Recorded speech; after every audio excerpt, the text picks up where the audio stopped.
కేరళలో ఇటీవలే బయటకొచ్చిన justice Hema committee report Bollywood సహా ఇతర ఫిలిం ఇండస్ట్రీలో ప్రకంపనలు సృష్టించింది. పలువురు సినీ నటులు ఇండస్ట్రీలో తాము ఎదుర్కొన్న భయానక అనుభవాలను బయటపెడుతున్నారు. అదే సమయంలో టాలీవుడ్లో జానీ మాస్టర్ పై రేప్ కేసు నమోదవడం పెను సంచలనంగా మారింది. ఇక్కడ కూడా పరిస్థితులు ఏమాంతం బాగాలేవన్న విషయం బయటకొచ్చింది. గతంలోనూ టాలీవుడ్లో డర్టీ పిక్చర్స్ ఎన్నో బయటకొచ్చాయి. అప్పట్లో ఫిర్యాదు చేయడం, హైకోర్టు ఆదేశాలతో 2019లో నాటి ప్రభుత్వం కమిటీ వేయడం జరిగాయి. అయితే ఆ రిపోర్ట్ ఇప్పటి వరకు బయటకొచ్చింది లేదు. సిఫార్సుపై చర్యలు తీసుకున్నది కూడా లేదు. అందుకే ఇలాంటివి రిపీట్ అవుతున్నాయి.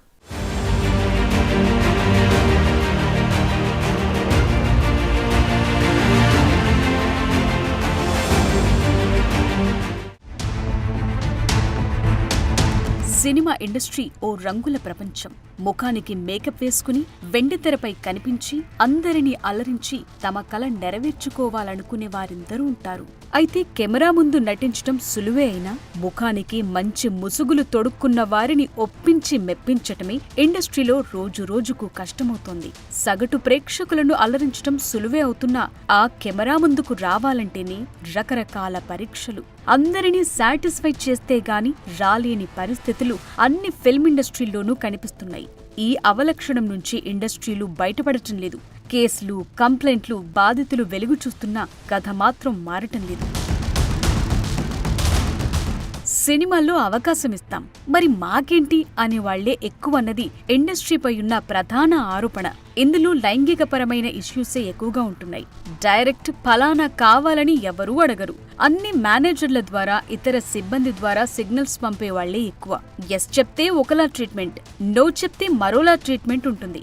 నో చెప్పిన వాళ్ల గురించి ఇండస్ట్రీలో బ్యాడ్ గా ప్రచారాలు చేస్తారన్న టాకుంది. టైంకు రారు, బద్ధకం, పొగరెక్కువ, యాక్టింగ్ స్కిల్స్ లేవు, ఇలాంటివి స్ప్రెడ్ చేస్తుంటారు. సో అవకాశాలు ఆటోమేటిక్ గా తగ్గేలా ఒక వ్యవస్థ నడుస్తుందన్నది ప్రధాన ఆరోపణ.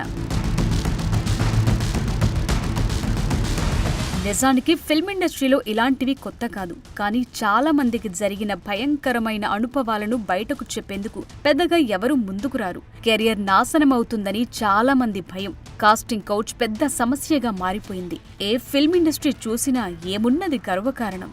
అన్నిట్లోనూ అదే తంతు అన్న చర్చే నడుస్తోంది. లైంగిక వేధింపులకు సంబంధించి కమిటీలు, ఫిర్యాదులు, దర్యాప్తులు ఇవే జరుగుతున్నాయి.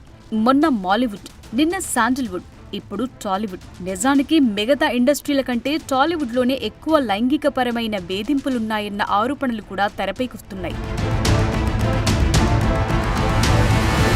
నిజానికి మాలీవుడ్లో హేమ కమిటీ రిపోర్టుతో ఫిల్మ్ ఇండస్ట్రీలో అరాచకాలపై పెద్ద ఎత్తున చర్చ జరుగుతుంది. ఆ విషయం అంతటా ప్రకంపనలు సృష్టించింది. చాలా మంది తమ అనుభవాలను బయటకు చెప్పుకుంటున్నారు. ఈ నేపథ్యంలోనే టాలీవుడ్లో జానీ మాస్టర్ పై లైంగిక వేధింపుల ఆరోపణలు రావటం, కేసు నమోదవటం మరింత సంచలనంగా మారింది. జనసేన పార్టీ కార్యక్రమాలకు దూరంగా ఉండాలని జానీ మాస్టర్ను ఆదేశిస్తూ ప్రకటన విడుదల చేసింది.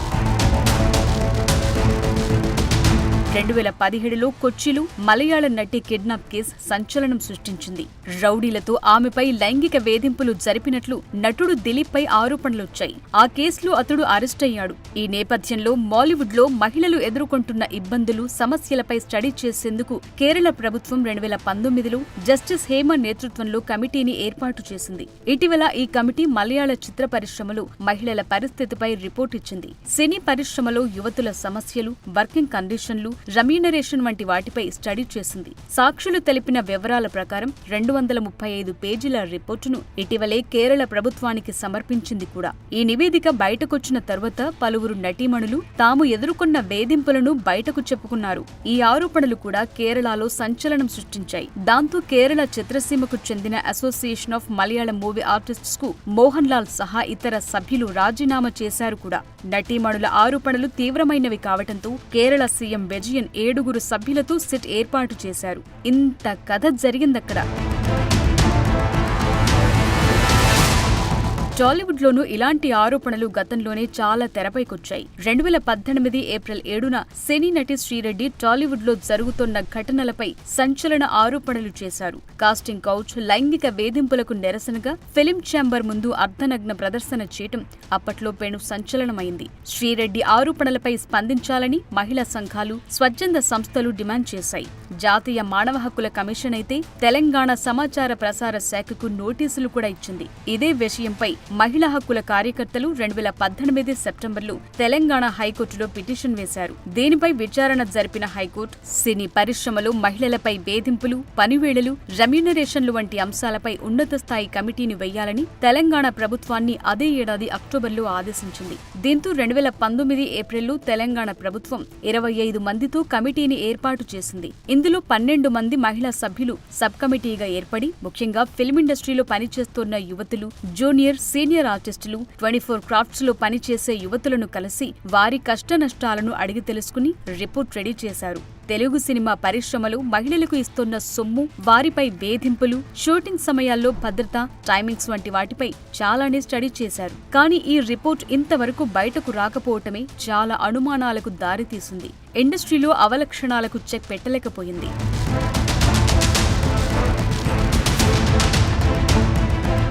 టాలీవుడ్ కమిటీ రిపోర్టు బయటకు రాకపోయినా కొన్ని విషయాలు మాత్రం లీక్ అయ్యాయి. తెలుగు సినీ, టెలివిజన్ పరిశ్రమల్లోనూ మహిళలపై లైంగిక వేధింపులు జరుగుతున్నాయన్న విషయం బయటపడింది. అభద్రతా భావం, లింగ వివక్ష కనిపిస్తోందని నటీమణులు, గీత రచయితలు, జూనియర్ ఆర్టిస్టులు ఇలా అన్ని స్థాయిల్లోనూ పురుషాధిక్యత కనిపిస్తోందని వెల్లడైంది. రాత్రి వేళల్లో ఆలస్యమయ్యేలా పనులు చేయిస్తున్నారని, టైం దాటిపోయినా సేఫ్టీ ట్రాన్స్పోర్ట్ లేకుండా పని చేయించుకుంటున్న విషయాలు బయటకొచ్చాయి. 2022 జూన్ 1న ప్రభుత్వానికి ప్రత్యేక కమిటీ రిపోర్ట్ ఇచ్చింది. అయితే అప్పటి నుంచి అది కోల్డ్ స్టోరేజ్కే పరిమితమైంది. ఇందులో బయటపడ్డ కొన్ని కీలక విషయాలను చూద్దాం.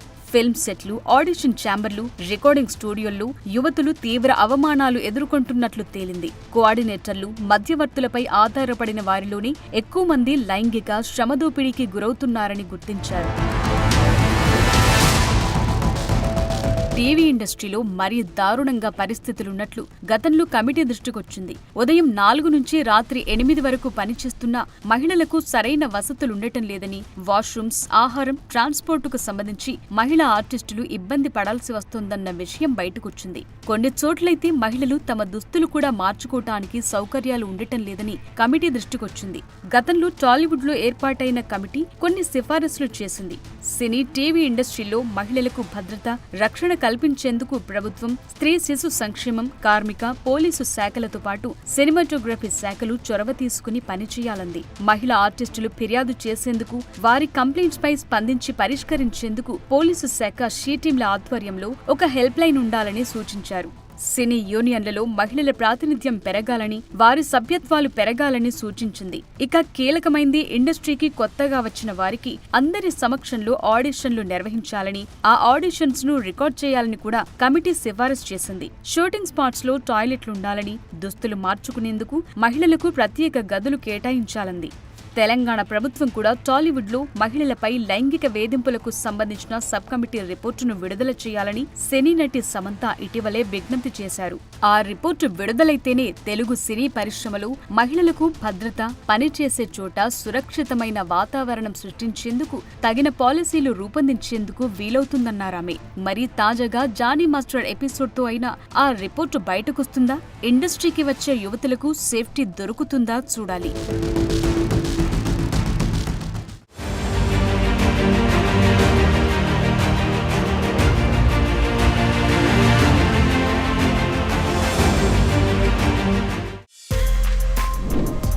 For more videos like this, subscribe Big TV channel.